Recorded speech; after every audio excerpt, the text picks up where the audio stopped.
দেখো আজকে তোমাদেরকে 4 টেকেনের ব্লাউজের যে টেকেনগুলো রেডি করি সেটাই কি করে করি সেটাই তোমাদেরকে দেখাচ্ছি। তো দেখো সবার ফার্স্ট হচ্ছে উপর থেকে 9.5 ইঞ্চিতে একটা পয়েন্ট করতে হবে, 9.5 হাফ ইঞ্চি নিচে, হাফ ইঞ্চি উপরে।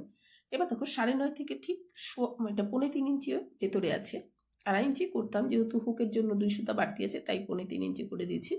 এবার দেখো নিচ থেকে এটাকে 4.25 মানে মাঝখানের পয়েন্টটা 4.25 আছে, এই পাশে হাফ, দুই সাইডে হাফের একটু 1 সুতা বেশি আছে আর কি।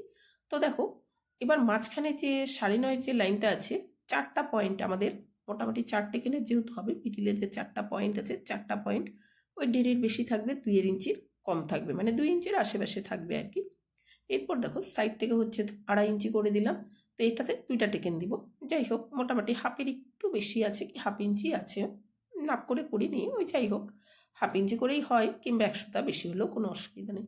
এবার দেখো প্রত্যেকটা মানে টেকেনের মাঝখানে মাঝখানে একটা করে সেলাই দিয়ে নিচ্ছি, তাহলে কি আবার টেকেন দিতে সুবিধা হবে, কাপড়টা সরে যাবে না।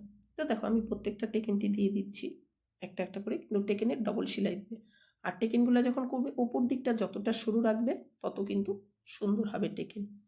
তো যাই হোক দেখো আমি চকের দাগ যে পেনের যে দাগ দিয়েছিলাম দাগ বরাবর সেলাই করে নিয়েছি। এবার দেখো ভেতরে যে মাঝখানে সেলাইটা দিয়ে নিয়েছিলাম সুতাগুলো বের করে নিলাম।